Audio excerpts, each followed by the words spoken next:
Have you noticed that in almost every great story, the hero starts out alone? Not alone in the sense of being isolated, but alone in spirit, without a father, without a defined origin, as if the first requirement for someone to become legendary was precisely to lose the most fundamental reference. Moses is abandoned in the river.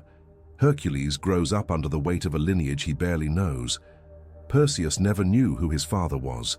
Romulus and Remus are raised by a she-wolf. King Arthur has no idea of his heritage until much later. And Harry Potter, an orphan from the cradle marked by a destiny he never asked for. Coincidence? Maybe not. Maybe the absence of the father is more than a tragic detail. Maybe it's the true beginning of the journey. It's as if the myth says, first lose, then discover who you are. And if this structure repeats so often, why does it touch us so deeply? Maybe because in some way, we've all been that orphan, even if only inside. At some point in life, we found ourselves without ground, without direction, and we were forced to walk anyway. This wound is more common than it seems. And if you stop to think, what was yours? What happened between you and the figure of your father? Did he shape you, or was he missing? Did he teach you something, or did you have to learn everything on your own? If you want, leave that in the comments. No rush, no filter. Your way. It can be just a memory, a doubt, a lack. And if this kind of conversation stirs something inside you, if it tightens your throat or makes you see things a little clearer, subscribe, stay close, because what's coming now is a journey through the shadows and lights of orphanhood, not just in myths, but in life. And maybe by understanding why heroes start as orphans, we understand why certain pains set us in motion, and why sometimes what looks like the end is just the first step. There is something deeply symbolic about the fact that so many heroes are born without a father, or lose their father too early. It's as if, in the invisible architecture of great stories, the lack is the first brick of the journey. Because at the core, every mythical narrative begins with a rupture, a break in the safe world. And nothing represents that break better than the absence of the one who should be the origin of protection, law, and name. The father figure in mythologies is not just a father. It is the symbol of order, structure, and that which points the way. When he disappears, the path fades. And that's when the hero appears. The orphan, before being a warrior, is a lost one, a displaced one, someone who doesn't really know where they came from or where they're going. But this pain, instead of killing him, transforms him. The absence becomes the engine, the lack becomes the drive. It's as if life says, now it's up to you, and in that moment the hero is born. Not because he is strong, nor because he was chosen, but because there is no one else to turn to. Either he creates his own destiny, or he disappears. This is the archetypal spark that ignites almost every great narrative, from the boy abandoned in a basket in the river to the orphan child who discovers hidden powers. But why does this repeat so much? Why in almost every mythology and fiction does the father figure disappear early on? Is it a requirement of the journey, or a deeper metaphor about our own human condition? Maybe the world is always pulling us out of the hands of those we love. Maybe deep down every human being needs to become an orphan, even if symbolically, to finally start living, because it is in the absence that the self begins to form. It is when there is no one left holding on that we discover if we can in fact walk. And it's not just about literal loss. Sometimes the father is alive, but absent, present, but neglectful. Or it's the kind of father who needs to be overcome, confronted, defeated. What matters here is the movement, stepping out of the shadow, breaking the bond, confronting the void. The absence of the father in this sense is not a final tragedy. It is a kind of symbolic birth. A birth every hero must go through, and let's be honest, we are all trying to be born again every day. By diving into the stories of mythical orphans, maybe we discover a little more about ourselves, about our wounds, our quests, and about what it really means to grow up. In the symbolic fabric of mythologies, the father is not just a family figure. He is, above all, the marker of reality. He represents the world as it is, full of rules, limits, traditions, duties. The father is the boundary between instinct and civilization. His presence imposes shape, names things, establishes a code. He is the one who says what can and cannot be done, what is allowed and what will be punished. And this is not necessarily oppression, it is structure. The father is the first mirror of the external world. It is through him that the child, in myths, begins to understand that there is something greater than themselves. But when this father disappears, everything turns to chaos. Order dissolves, and the world suddenly becomes wild, a terrain without a map. That is where the adventure begins, because only those without a safe roof over their heads venture out. When we think of characters like Perseus, who never knew his true father, or Hercules, whose relationship with Zeus is distant and ambiguous, we see a pattern. The journey begins exactly where the father figure ends, and this is no accident. From a psychic point of view, the disappearance of the father is an invitation to autonomy. It's as if the universe says, now create your own law. The pain of absence becomes the drive for action. The hero needs to learn alone what is right and wrong. He needs to build his own moral code, find his internal compass. The absence of the father in this case is not just a loss. It is fertile ground for the birth of personal ethics. And this is a huge burden for someone so young. It is also the start of a journey with no return. The orphan cannot simply go back to the lap, because the lap no longer exists. That's why the absence of the father is not just an absence. It is an existential dislocation. It pulls the hero off-center and forces him to create a new one. He does not inherit a path, he needs to dig his own. A world without a father is a world without ready answers. But paradoxically, it is this world that forges courage, cunning, transcendence. Because growing up is exactly that, losing the one who told us what to do and becoming someone capable of answering for themselves. In myths, the orphan carries a double burden, dealing with the pain of loss and the weight of freedom.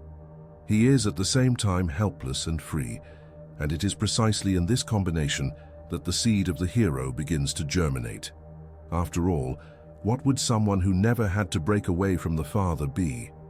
Probably not a hero, but just another obedient child.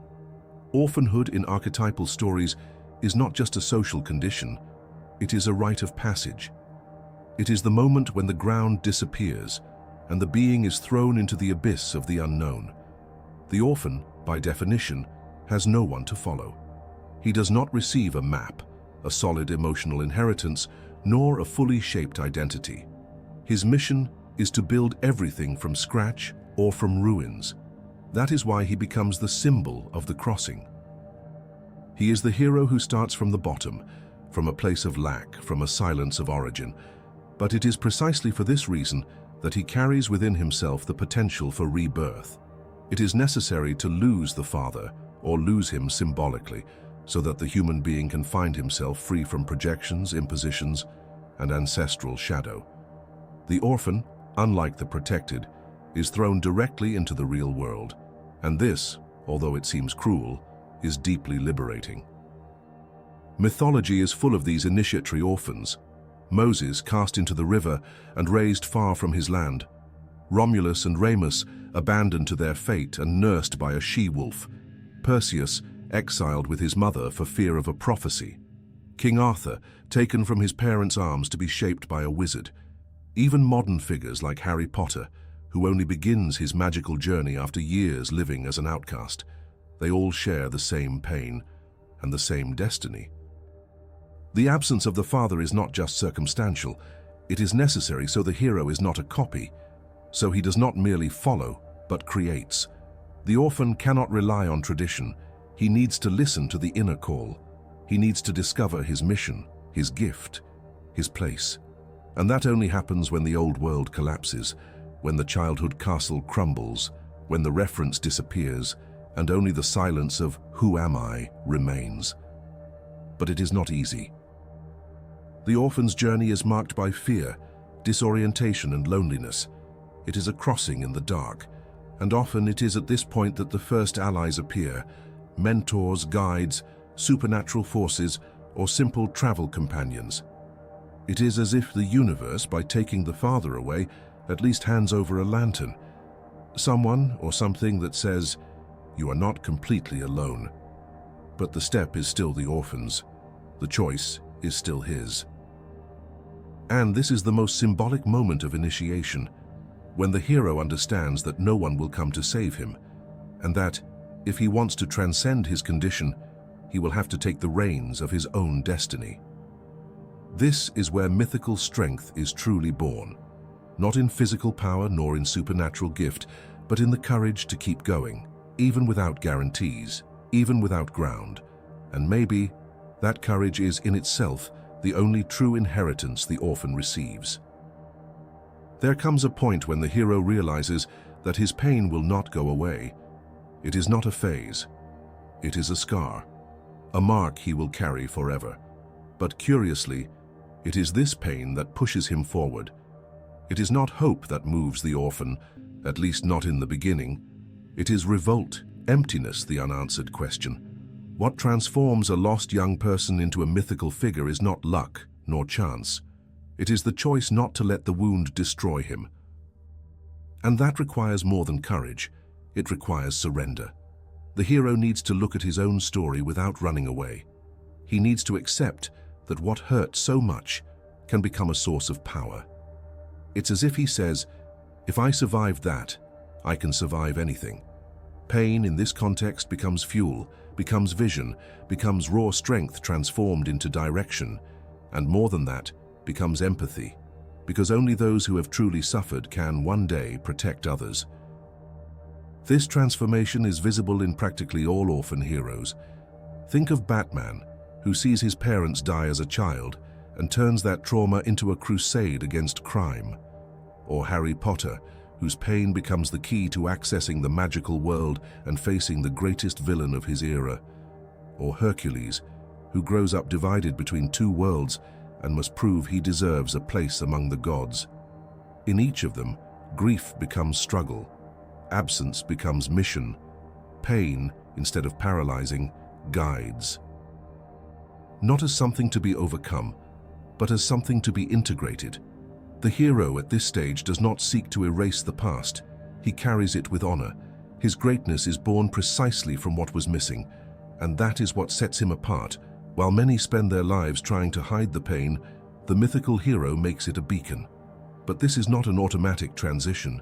It involves failures, falls, relapses. Pain is treacherous. Sometimes it silences, sometimes it screams. And the hero also feels like giving up. Also rebels, also gets lost. He is human before being mythical. And maybe that is what makes him inspiring, because he is not someone perfect. He is someone who suffers, but chooses to keep going. And this choice, repeated every day, is what builds his greatness. The orphan becomes a hero when he stops looking for explanations and starts creating meaning. When he stops asking, "Why me?" and starts saying, "Because I can." There is nothing more powerful than that. And deep down, we all have that choice available. The wound can sink us, or it can transform us into what we came to be. The decision will always be ours. The harshest truth of life is that, at some point, we all become orphans. Even if we grew up with a present father and mother, even if we had love and care, there comes a point when we realize no one is going to save us. No one knows the right path. And no one can take responsibility for us. This realization is brutal. It is a symbolic death. It is the end of childhood in its deepest sense. Orphanhood in this context is not a biographical matter, but a universal metaphor. It represents the moment when we are forced to face the world alone, without emotional crutches, without guarantees, without a script. It is the instant when the mirror breaks, and we discover that there is no other someone more experienced to guide us. Only silence. Only the echo of our own choices. That is where myth meets life. Existentialist philosophy sensed this long ago. Sartre spoke about abandonment as one of the three faces of existence. The human being is thrown into the world without asking, without being consulted, without knowing the reason, and yet must choose act, build meaning. This abandonment is not a punishment, it is a condition, and the sooner the individual accepts this, the freer he becomes. The absence of the father deep down symbolizes this rupture with the illusion of guardianship, with the idea that there is someone or something that knows better, that will protect us from suffering, decisions, consequences. The mythical orphan is nothing more than the mirrored image of all of us. At the moment we understand that life is ours, and that this, although frightening, is also a gift, because it is in this emptiness that freedom is born. Absence, as painful as it is, creates space for creation. When there is no longer a father telling us what to do, we are forced to ask what we want to do, who we want to be. That is where true authorship of life begins. And this applies both to the literal orphan and to the symbolic one. Everyone, to some degree, carries this rupture inside, this loss of reference, that moment when childhood ends, not by age, but by awareness. And as hard as it is, maybe there is no true maturity without this experience. Maybe all growth starts with a kind of death, and maybe, just maybe, being an orphan is the first step to stop being a child of the world and start being the creator of oneself. After the fall, the emptiness and the pain, something new begins to be born inside the orphan. He has already understood that there is no return, that the past does not come back, that the real nor idealized one, a father figure, will not come to rescue him. But this does not mean he will live without direction. Quite the opposite. What starts to happen, almost inevitably, is the building of new bonds. The orphan begins to seek, consciously or unconsciously, a symbolic father, someone or something to help him give shape to his life. It can be a master, a mentor, a philosophy, a craft, a cause. The exact face this figure takes does not matter. What matters is the function it fulfills: to give meaning, to organize chaos, to offer a north. Thus, the hero is not just the one who lost, he is the one who chooses, from the loss to rebuild. In mythology and literature, this search appears all the time. Luke Skywalker, without his father, finds in Obi-Wan and Yoda figures that guide him. Harry Potter has Dumbledore. Neo has Morpheus. Arthur has Merlin. Even figures like Moses, who speaks with God, do so in search of something greater than themselves, a will that surpasses them. The orphan is not looking for a new biological father. He is seeking a principle of inner order. He is trying to reorganize the world from new symbols, and often he ends up becoming that symbol himself. The orphan, who was guided by invisible voices, becomes the voice that will guide others. This is where the cycle begins to close. The hero, already rebuilt inside, begins to be a reference for those still lost. From orphan, he becomes a symbolic father. From wounded, he becomes a healer. From seeker, he becomes a guide. And this is not a privilege of stories. It happens all the time in real life. People who lost their parents early, who grew up without a solid family structure, who faced abandonment or neglect, often are the ones who offer the most support to others. Precisely because they faced silence, they learned to listen. Because they felt absence, they learned to be present. The search for a symbolic father deep down is the search for meaning. It is the reconstruction of what was lost, but with new awareness. And this movement is creative. It makes the orphan someone who not only survived the pain, but who transformed the pain into language, action, legacy. And it is at this point in the journey that the hero begins to understand that perhaps the purpose of his pain was not to be healed, but to be shared. There comes a moment when the hero, looking back, no longer sees orphanhood just as a wound, but as a gateway. He understands that that absence, as painful as it was also a call, a necessary cut for something new to be born. Because growing up deep down is this: losing illusions, letting go of old supports, saying goodbye to protections that once sustained us. And the father figure, whether real, symbolic, or idealized, often represents the last anchor. Orphanhood, then, is not the end of the story. It is the beginning of authorship. It is when the hero stops looking for someone to save him and begins to ask who he can serve. Instead of seeking a lap, he offers shelter. Instead of repeating the past, he dares to invent a new future. And it is in this turn that maturity reveals itself not as cynicism, but as reinvention. Many spend their whole lives trying to avoid this moment. They try to keep their parents alive, literally or emotionally, as if that would spare them the crossing. But there is no escape. Orphanhood reaches us one way or another. Sometimes we lose our parents in life. Other times we are surrounded by them, but we're never truly seen. In some cases, we are orphans of ideas, culture, spirituality. But the question remains, what will we do with this emptiness? Will we sink into it? Or will we fill it with presence? Maturity begins when we stop waiting and start building. When we understand that, even wounded, we can be a source of strength. Even without all the answers, we can be a beacon. Even without a perfect origin, we can create a more conscious destiny. And maybe this is the true meaning of the mythical journey, realizing that the pain of being an orphan is, in fact, the first step to stop being just a child and become a creator. Creator of bonds, values, possible worlds. The hero at the end of his journey does not return to the starting point. He returns transformed. And more than that, he returns able to transform the world around him. And who knows, deep down, maybe we are all heroes in potential, just waiting for the moment to accept our orphanhood as a key, not as a burden. Because only those who have lost everything they thought was essential can discover what is truly essential. And that changes everything. At some point in life, we all become orphans of something, of a father, of a belief, of a certainty. And as much as that hurts, and it does, it is also that which forces us to truly grow. Because only those who accept loss as part of the path mature. Only those who can no longer depend become creators. And maybe that is the greatest secret hidden in mythologies. The hero is not born because he is strong, but because he is wounded. He is not chosen by the gods, but by absence. And it is precisely this absence that teaches him to create presence. Orphanhood, then, is not a punishment. It is an invitation to stop waiting for someone to tell us who we are, and to start writing with our own hands who we want to be.